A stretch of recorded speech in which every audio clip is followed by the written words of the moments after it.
Eu gostaria de apresentar o professor Virgílio Arraes, professor associado de História Contemporânea do Departamento de História da UNB, membro da pós-graduação do Instituto de Relações Internacionais da UNB, é ex-coordenador de História das Relações Internacionais da ANPU Nacional, é membro do Instituto Histórico e Geográfico do Distrito Federal. Dentre outros livros, eu gostaria de destacar que o Virgílio é autor de Introdução ao Estudo das Relações Internacionais e é autor de Estados Unidos, a Potência Fatigada. Virgílio, meu caro, seja muito bem-vindo. É um prazer tê-lo aqui conosco. E, então, você tem aí aproximadamente 50 minutos para falar. Se você quiser, eu posso te avisar quando faltar 5 minutos. Tá bom. Pode ser? Pode. Tá, Combinado. e se precisar um pouquinho mais, a gente, como eu falei com o Rampinelli ali, né? É só uma questão da gente estruturar para tocar a coisa, tá bom? Tá bom. Perfeito, então. Bom, boa tarde novamente. Eu gostaria de agradecer mais uma vez o convite do professor Sidney Munhoz, cumprimentar também o professor Valdir Rampinelli, a quem eu tenho a oportunidade de conhecer pessoalmente, ainda aqui online, né, vez que ele acho que participou de alguns trabalhos com um antigo conhecido, o professor Nildo Urix, né? Então, eu conhecia de nome, mas agora, né, tendo a oportunidade aí de assistir a uma aula, inclusive, e cumprimentar os demais presentes, né? Que bom que há estudantes, né, de vários locais do país, né? Então, uma oportunidade para se debater, né? A Guerra Fria hoje, apesar de encerrada há relativamente pouco tempo, né, já não vou dizer tão esquecida, né, mas menos debatida do que o necessário, né, conforme a exposição do próprio professor Rampinelli, né, com relação a Cuba, né, quer dizer, questões hoje presentes da política internacional, né, cuja compreensão, né, seria melhor se nós nos debruçássemos, né, há 40, 50, 70, 100 anos. Então, eu volto um pouco ao tempo, peço de antemão desculpas se for redundante, uma vez que eu não tive a oportunidade de acompanhar, né, as demais exposições, né, mas uma pequena tentativa de caracterizar aquilo que vai ser chamada ou conhecida, né, chamada doutrina Mann, né, em atenção a um diplomata, Thomas Clifton, né, Mann, que teria altos cargos no governo americano, principalmente durante a gestão de Lyndon Johnson, né, um período conturbado da história americana, porque ele sucede, né, ele chega à Casa Branca depois do assassinato do presidente John Kennedy, né? Então, não é fácil, né? Nós, no Brasil, né, não tivemos esse tipo, né, de passagem histórica, né? Isso ocorrendo ainda mais a bipolaridade, ainda mais em um momento de grande tensão, né? E por que Cuba, né, vai causar tanto, digamos, estupor, tanta preocupação, vai ser um evento tão, assim, estrepitoso, né, durante a Guerra Fria, tendo impacto até hoje, e não só esse, como outros, né, como a série de golpes militares na América do Sul, nos anos 60, ainda que precedido pelo do Paraguai, né, Stroessner, que viria depois de ser deposto pelo consogro, um outro general. Ele viria residir, depois de uma breve passagem pelo sul, ele viria para Brasília, né, iria residir ali no Lago Sul, né, na QI9 mais especificamente, né. Mas a preocupação, né, quando há, enfim, né, quando se chega aí ao final da Segunda Guerra, 3 grandes conferências, né, das quais talvez não a última, mas a mais significativa seja a de Yalta, já nos estertores já do conflito. E por que ela é considerada, digamos, a mais importante, né? Das 3, Teherã antes e depois a Potsdam, né? Porque lá já se começa a delinear o que seria uma nova ordem mundial, né? Uma ordem que sucederia a desenhada, né, a partir de 1919, que seria estilhaçada, né, já no final da década de 30, em função do início da Segunda Guerra, em decorrência também da ascensão de extremos na política, né, o nazifascismo, sendo a reação ao comunismo, né, na Rússia depois da União Soviética. E nesse delineio havia alguns desejos, algumas pretensões. A Inglaterra ainda se considerava uma potência mundial, né, e acreditava que com a Rússia, né, ambas poderiam tratar dos assuntos da Europa, por exemplo.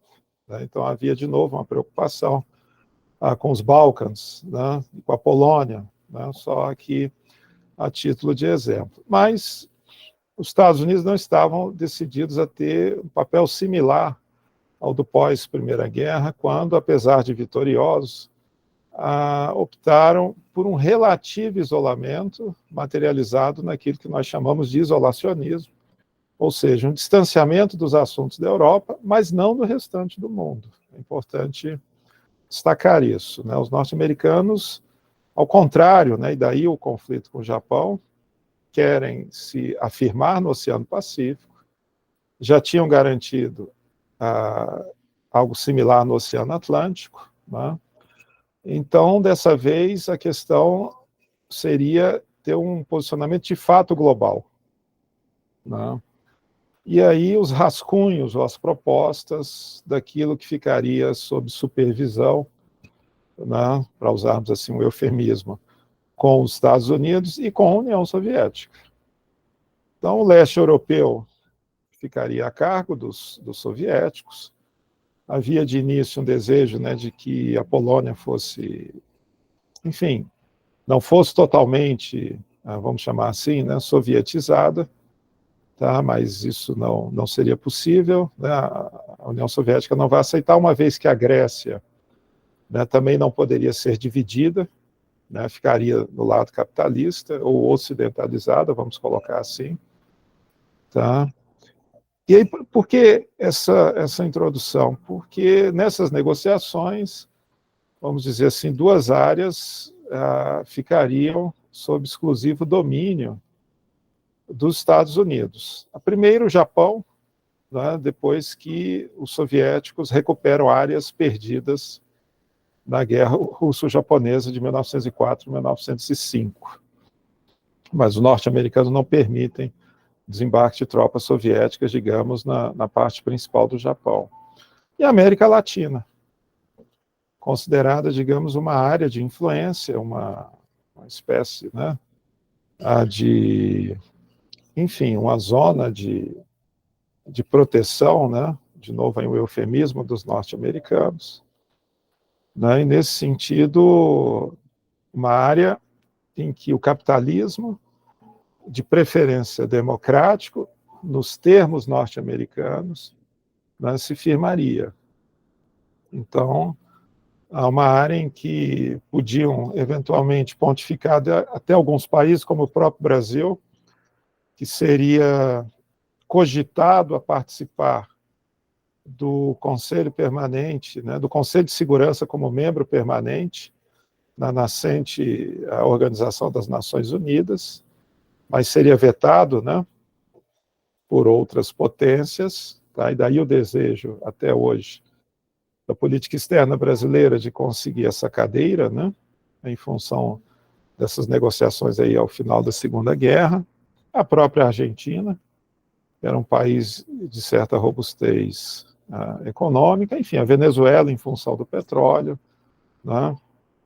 Então, assim, um continente que teve um papel importante, especialmente o Brasil, na derrota do nazifascismo, não tanto no envio, né, de soldados, porque o número foi modesto, em torno de 25 mil, comparado a 10 milhões dos Estados Unidos, por exemplo, mas em face das 3 bases disponibilizadas às Forças Armadas Americanas, Recife em primeiro lugar, né, Natal e Fortaleza, respectivamente, né? Então, uma área, até em função dessa proximidade, dessa aproximação, que ficaria sob o capitalismo norte-americano.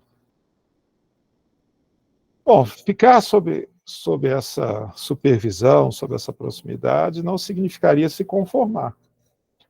Não significaria não ter suas próprias aspirações de crescimento, ou ainda melhor, até de desenvolvimento. E aí, o Brasil vai ter, depois da Segunda Guerra, em que se implementa com mais vigor aquilo que, na história da política exterior, até mesmo, né, na história, no sentido mais amplo, nós vamos chamar de nacional-desenvolvimentismo. O Brasil obriga-se, em certa medida, a se industrializar, dada a escassez de produtos durante o grande conflito, e encerrada a confrontação, o Brasil deseja acelerar o seu crescimento, e nesse sentido precisaria, né, direto ou indiretamente, do auxílio norte-americano. Podia ser cooperação técnica, podiam ser investimentos do governo americano através de empréstimos, por exemplo, né, através de determinados fundos de cooperação. Poderia ser uma colaboração mais estreita com corporações daquele país, né, as multinacionais poderiam investir, né, em áreas consideradas promissoras, como, vamos imaginar assim, dentro do incipiente processo de urbanização, o setor automotivo, né, o setor energético, né, como já havia, por exemplo, na antiga capital, né, investimentos anglo-canadenses, né, a Light, por exemplo, né, poderiam ser investimentos na área petrolífera, enfim. Né, o Brasil tinha uma necessidade, uma aspiração de acelerar, né, o seu crescimento. Há uma mudança política, né, cai a ditadura de Vargas, ainda que em seu lugar entre, né, entre o antigo ministro da Guerra, mas, de qualquer forma, há um quadro novo. Né, um quadro em que 2 potências vão dar aí as cartas em boa parte do mundo. Né? Bom, os republicanos vão ficar um bom período na década, né? Vão ficar 2 mandatos na década de 50 nos Estados Unidos. O presidente Eisenhower, né, um dos heróis da Segunda Guerra, um dos 5 generais que chegariam a 5 estrelas, né, no exército americano, algo muito, muito raro. Os Estados Unidos, diferentemente de outros países, né, concedem a patente de general a oficiais, né, que participaram de guerras. Tá? Então, nem todos os oficiais, ao longo da carreira, têm expectativa de chegar à 4ª estrela, e muito menos a 5ª, né? Algo muito raro, e Eisenhower vai ser um deles. Né? E, nesse sentido, vai ser cortejado pelos 2 grandes partidos, tanto democrata como republicano, né? Como uma espécie de, não só em função de ser considerado herói, mas como um técnico. Né? Então, ele poderia ser tanto pelos republicanos como pelos democratas, mas ele opta, né, até em função do desgaste já dos democratas à frente de várias gestões no poder, e talvez até inspirado, né, pela experiência do próprio Churchill, que, não obstante, né, ter ganho a guerra, perde as eleições ainda durante as negociações finais, e os trabalhistas chegam ao poder. Então, os republicanos ficam 2 mandatos e têm como objetivo a preservação da Ásia, uma vez que ocorre a Revolução Comunista, e ainda que iniciada pelos democratas, né, a Guerra da Coreia, a ser encerrada pelos republicanos, e depois já a tensão no Vietnã. Né, e também o processo de independência da Índia, ainda na década de 40. Então, a Ásia é uma grande fonte de preocupação na política externa norte-americana, ainda mais em função de uma área turbulenta politicamente e valiosa economicamente, que é o Oriente Médio. Né? Então, os americanos vão patrocinar o envio de tropas, por exemplo, para o Oriente Médio, o Líbano. Né?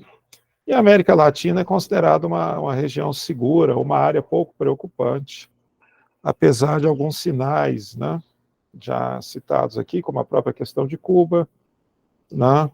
Já há a intervenção americana, como na Guatemala, em 54, a derrubada de Jacobo Arbenz, né, um coronel, né, que pretendia, numa escala modesta, fazer a reforma agrária e mexer, enfim, na legislação de remessa de lucros, né, mas, mesmo numa escala considerada modesta, isso é o suficiente para que a CIA, junto com segmentos mais reacionários, né, patrocina a derrubada dele do poder. Ele é apiado, né, graças à nacionalidade suíça, né, ele consegue ter, digamos, um abrigo, mas ele nunca vai se recuperar disso, né, e mais do que natural. Tá? A desenvoltura que os Estados Unidos ainda vão ter ali, né, no continente asiático, como o próprio Irã, né, a operação Ajax, né, junto com a Inglaterra, para derrubar 53 Mossadegh, né, também, de novo, em função da questão do tratamento da exploração, né, da indústria petrolífera no Irã. Né.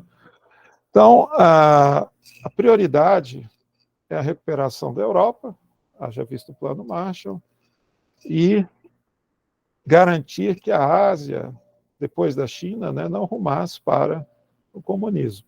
Né. Além da questão do próprio continente africano, que começa a depender de cada território, a ter um processo mais ou menos intenso de independência, mais intenso com a França, menos com a Inglaterra, mais intenso com a Bélgica, né, mais intenso com Portugal, né, e por aí vai. Né. Bom, os democratas voltam ao poder nos anos 60. Voltam alardeando, né, que os norte-americanos estariam que os americanos teriam um hiato, uma distância crescente com relação ao poderio da União Soviética. Tá? Então, não obstante os Estados Unidos terem um general de 5 estrelas na presidência, que usava terno e não uniforme, tá? Os democratas, talvez por isso mesmo, já com técnicas contemporâneas de propaganda, né, de marketing, exploram essa eventual distância em termos de equiparação militar. E um jovem senador, né, do Nordeste dos Estados Unidos consegue chegar à presidência, não ineditismo, até pela extração social dele, era de uma família milionária, mas era de uma família de origem irlandesa, e, nesse sentido, o primeiro postulante católico a ter êxito nas urnas. Até hoje, em quase 250 anos, os Estados Unidos só tiveram 2 presidentes católicos. Kennedy, democrata, e o Biden, atualmente, também democrata e católico. Né? Na década de 20, de novo, os democratas, né, tiveram um candidato à presidência, né, o Alfred Smith, que vai ter, né, a questão da religião como um dos seus pontos fracos. Né? Então, hoje, né, há uma mudança nesse perfil, mas durante a Guerra Fria a questão da religião ainda tinha um peso eleitoral. Então, Kennedy ganha a eleição com uma diferença muito pequena com relação a Nixon, né, que havia sido vice-presidente de Eisenhower. Né? Bom, e aí havia uma tradição, não vou chamar tradição, mas já um costume implementado pelos democratas, depois da Grande Depressão de 29, depois da emergência ao poder de Franklin Roosevelt, né, que, em função da ascensão da extrema-direita, a década de 20, a década de 30, da ascensão do comunismo, né, da extrema-esquerda, e da própria crise, né, os americanos irradiaram a crise de 29 para o restante do mundo. E os norte-americanos, então, teriam que modificar o seu relacionamento com a região, né, com a América Latina e o Caribe. E daí a ideia, em substituição ao costume da política externa de outro Roosevelt, mas aí republicano, né, Ted,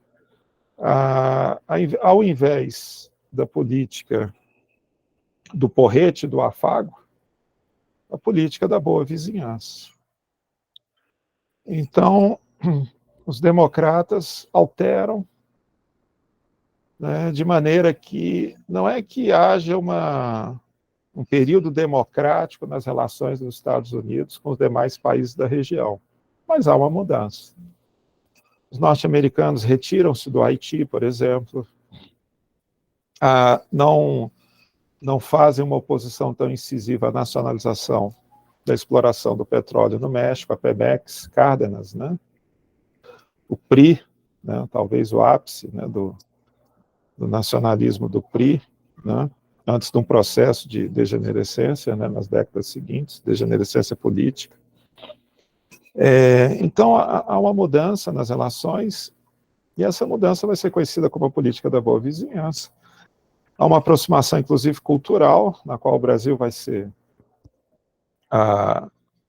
abarcado, né, ainda que de modo caricatural, muitas vezes. Então, o próprio presidente Roosevelt visita o Brasil, encontra-se com Vargas, a Disney, né, vai desenvolver uma linha, né, de personagens abrasileirados.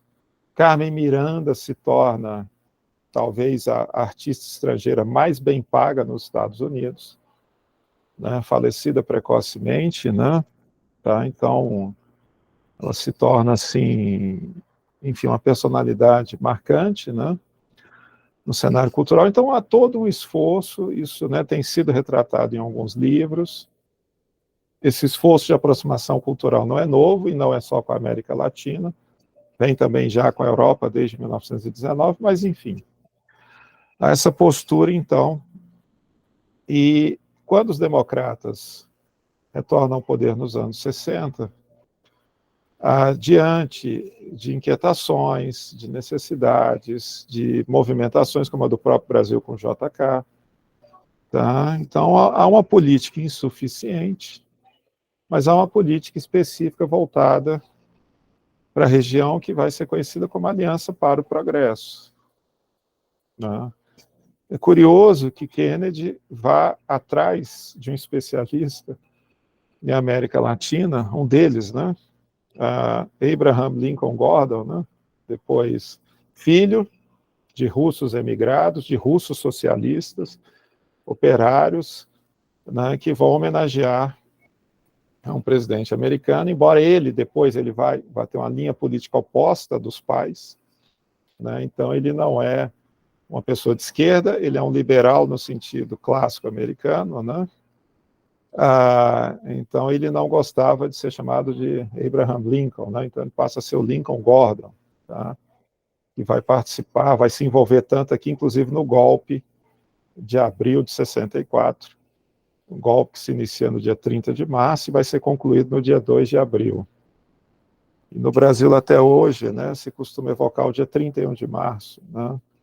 como a data aí da ruptura militar. Mas então a Aliança para o Progresso é uma tentativa do Partido Democrata de manter a aproximação com a região e, ao mesmo tempo, impedir ou dificultar, né, o surgimento de uma nova Cuba, ou de um novo país comunista, ou, no caso do Brasil, até de uma nova China, em função do porte. Então, a Aliança para o Progresso é esse primeiro passo.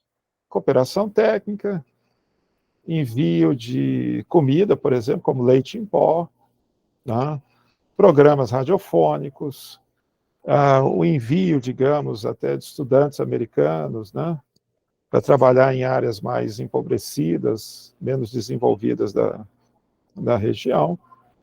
É um passo naturalmente insuficiente, mas aos olhos de Washington já seria, digamos, uma medida já suficiente para, pelo menos, dificultar o entusiasmo pela causa comunista ou a causa cubana. Tá? Então, há esse processo que, de certa forma, vai ser interrompido quando há o assassinato de Kennedy, em novembro, né, de 63. Muito se especula quem teria sido responsável, apontam-se vários, e naquela tensão da Guerra Fria, inclusive, vai se dizer até que Cuba, ou que o grupo de Fidel Castro, poderia ter sido um dos responsáveis. Né? Como até hoje boa parte da documentação é secreta, e há uma série de teorias, enfim, até hoje não se sabe com certeza quem teria promovido, se grupos de ultradireita do Texas, se a máfia, enfim, né? Mas não seria aqui o objetivo especular sobre isso. E aí há uma transição turbulenta, problemática, né? Sai, digamos, um cosmopolita, ou um grupo cosmopolita do Nordeste dos Estados Unidos, e entra um grupo provinciano do Sul dos Estados Unidos, mais especificamente do Texas. Então, Lyndon Johnson, né, era considerado, até entre os seus correligionários, como uma pessoa mais bruta, tanto no trato pessoal como na forma de se fazer política, a ponto dele se tornar uma figura legendária pelas histórias, reais ou não, que circulavam sobre ele, né, de puxar as pessoas pela gravata para conversar, né, de ligar para as pessoas em horários inadequados, de não ter uma linguagem muito polida, né? Então isso se expressava na relação dele no Partido Democrata e também, de um modo geral, né, aí no desenvolvimento das políticas públicas. Era alguém, né, que os norte-americanos, que a política americana costumava dizer que ele nadava muito bem num rio, ou seja, a política texana, mas que mal passaria das primeiras ondas na presidência da República, ou seja, na política internacional. Né, pela falta de conhecimento, pela falta de interesse, e ele assume num momento muito conturbado, porque o objetivo dos Estados Unidos, mais uma vez, encontrava-se na Ásia, né, em função do Vietnã, e mais próximos de nós, Cuba, né, a grande preocupação, ainda com Kennedy, a invasão fracassada da Baía dos Porcos, a crise dos mísseis, né, em que pela terceira vez a humanidade poderia ter tido uma guerra nuclear, né? A primeira foi a Guerra da Coreia, depois a crise de Suez, na década de 50, e depois com a crise dos mísseis, né? Uma série de publicações, enfim, filmes, né? Retratando esse período aí de muita tensão, e a ideia depois da distensão relativa entre Estados Unidos e União Soviética. Bom, a Lyndon Johnson, então, vai entregar a Thomas Mann, que, como ele era do Texas, o controle, não o controle, né, mas a formulação e execução da política externa norte-americana para a América Latina e o Caribe. Tá? Thomas Mann talvez tenha sido o servidor, o funcionário mais poderoso da diplomacia americana na Guerra Fria, até aquele momento, em assuntos latino-americanos. Ele vai acumular uma série de cargos, vai ter uma espécie de carta branca de Lyndon Johnson, né? Parte da equipe de Kennedy sai, né? E nesse sentido ele tem mais desenvoltura, né? Por exemplo, Schlesinger sai, né? Então pessoas que apostavam mais na cooperação, que eram mais vinculados à Aliança para o Progresso. E aí entra um pragmatismo, como ele mesmo dizia, ele era um pragmático, não um dogmático, aqui para a região. Qual o objetivo dos Estados Unidos no tocante à América Latina? Prioritariamente, impedir que qualquer país se tornasse ou adotasse um regime similar ao de Cuba. Então, primeiro objetivo. Para isso, meios pacíficos ou meios violentos. Tá? Havia um desgaste muito grande em função do fracasso da invasão da Baía dos Porcos. Então, os norte-americanos optam por outra forma, digamos, de interlocução com elites anticomunistas ou elites reacionárias, né, que seriam,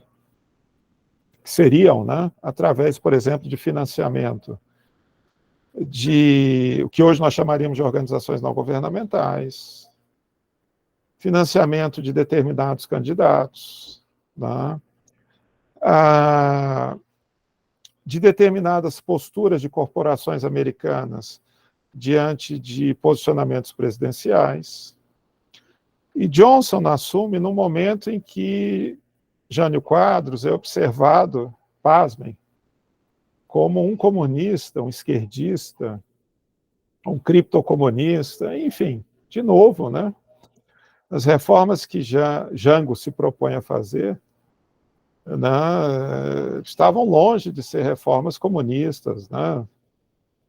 De novo, uma reforma agrária relativamente modesta, uma modificação, né, na lei de remessa de lucros, né? Mas que para a histeria daquele momento, né, Washington já ficava assombrada, ainda mais em função do porte do Brasil. Então, Thomas Mann assume com a responsabilidade de evitar uma nova Cuba. Nesse sentido, e aí é uma discussão, um debate, uma discussão ainda, digamos, sem um consenso, ele tem uma reunião que é veiculada no New York Times, por um grande especialista, que depois vai escrever um livro também, né, vai também escrever sobre a Igreja Católica, que é o Tadeusz Suk, que é um polonês, né, em que ele teria dito que o que interessava aos Estados Unidos não era a democracia, mas a estabilidade. Então, que aos Estados Unidos pouco interessaria se um país fosse de democracia ou ditadura, né? Desde que fosse anticomunista, desde que não prejudicasse a atuação das corporações norte-americanas. Então, esse relato é veiculado no New York Times e passa a ser conhecido como a doutrina Mann. Né? Isso vai causar um constrangimento, vai agastar o Departamento de Estado, a própria Casa Branca. Mann vai dizer que havia sido mal interpretado, né? Que a imprensa quis alardear algo que ele não havia dito nessas palavras, que naturalmente que a inclinação, segundo ele, dos Estados Unidos seria favorável à democracia, mas os Estados Unidos não fariam nenhum tipo de intervenção em países cujas elites se inclinassem à ditadura, que eles respeitariam, nesse sentido, a autodeterminação. Tá? E aí essa polêmica ficaria, né, mas ele não conseguiria mais se desligar, digamos, dessa aludida doutrina, né? E aí, em alguns momentos durante a Guerra Fria, os historiadores, os internacionalistas, enfim, né, vão registrar de que, vão fazer o registro de que o Tatschuck estaria correto. Os Estados Unidos iriam sim intervir, não no sentido de mandar tropas, mas no sentido de se imiscuir em assuntos internos, conectados com lideranças militares ou civis. Então, haveria alguns precedentes nessa nova fase da chamada doutrina Mann, né? Então, uma delas seria o Panamá. O Panamá seria bastante estratégico, né? O canal do Panamá, né? Uma obsessão dos Estados Unidos, né? Em ter, digamos, o controle disso, né? Já desde o início do século XX, vão inclusive patrocinar o processo de secessão, né? De parte da Colômbia, que se torna o Panamá. Então, em função da turbulência, né, no Panamá, os americanos vão intervir.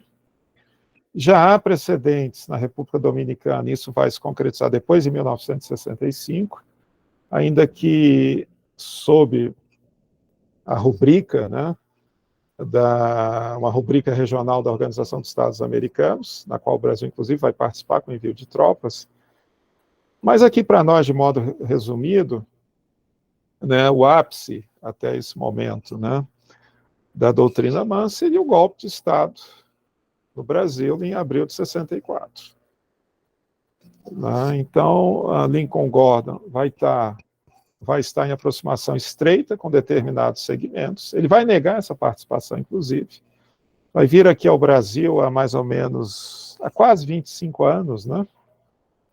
Vai vir, inclusive, aqui na Universidade de Brasília, por exemplo, né? Então, essa vai ser uma questão mencionada, ele vai negar. Mas, graças a um trabalho pioneiro de um jornalista brasileiro, Marcos Sá Correia, né, se começa a se revelar uma documentação que mostra, sim, a presença, a participação do Brasil no golpe de Estado de abril de 64, que seria conhecido como a Operação Brother Sun, que, inclusive, contemplaria a hipótese do envio de navios norte-americanos, né, que ocasionalmente estacionariam no Porto de Santos, né, e chegariam até o ponto de entregar armas. Como o golpe deu certo internamente, então não houve, né, mas registra-se que teria sido a maior movimentação da esquadra norte-americana no Atlântico Sul, desde a época da Segunda Guerra Mundial. Tá? Então, esse golpe, né, vai ser aí executado em menos de uma semana, tá? E representaria, então, essa nova visão de mundo dos Estados Unidos relativamente à América Latina e Caribe. Ou seja, diante da possibilidade do comunismo, ou de um filocomunismo, como poderia representar o governo João Goulart, os Estados Unidos teriam, de algum modo, ou de intervir diretamente, mas não havia condições políticas para isso, ou auxiliar elites que se dispusessem, então, a fazer essa ruptura institucional. E aí entra, né, assume um general, Castelo Branco, que rapidamente vai, enfim, né, vai subscrever o ideário norte-americano e que vai ser elogiado pelos Estados Unidos, inclusive, né, digamos, como alguém afeito aos ideários, pasmem, né, contraditoriamente, do liberalismo americano, e nos primeiros escritos de época, hoje já possível de se ter acesso, de que ele, em pouco tempo, iria chamar as eleições, algo que levaria mais de 2 décadas. Né? Aqui, de maneira preliminar, né, já em função já do tempo, quando Thomas Mann era criticado em função desse ideário, materializado na gestão de Lyndon Johnson, ele dizia que Kennedy mesmo falando em democracia, nunca havia deixado de fazer com que os Estados Unidos se relacionassem com ditaduras do mundo inteiro. Então, que o fato dos Estados Unidos, no discurso, apoiarem democracias, não significava que eles rejeitassem ditaduras. O que poderia haver, e que vai ocorrer em alguns momentos na década de 60 com relação à América Latina, era o governo norte-americano levar algumas semanas para reconhecer o novo governo. Mas isso não era em função de uma repulsa ou de uma rejeição. Isso era em função até de uma cautela diplomática, de maneira que o golpe se consolidasse ou não. E esse tipo de cautela, depois do fim da Guerra Fria, foi abandonado, e há um exemplo de novo aqui no continente sul-americano, que muitos hão de se recordar, que foi o caso da Venezuela na época do Chávez. Houve um golpe, o embaixador norte-americano prontamente se reuniu com o grupo golpista e, de forma surpreendente, a população foi às ruas e derrubou o golpe. E fez lembrar a diplomacia norte-americana a cautela que era adotada na época da Guerra Fria. A não exposição durante as primeiras semanas. Então, o que a doutrina Mann, por fim, para finalizar, teria feito, teria sido tornar explícito aquilo que já havia sido iniciado com o governo Truman, sendo, digamos, desenvolvido na gestão Eisenhower e continuado pela administração Kennedy e, finalmente, materializado e tornado agora, mais uma vez, explícito pela gestão Lyndon Johnson, e cujas consequências seriam extremamente funestas ao desenvolvimento socioeconômico da região e extremamente prejudiciais ao desenvolvimento de iniciativas democráticas na América do Sul. Bom, professor Sidney, seriam essas observações preliminares, então. Obrigado.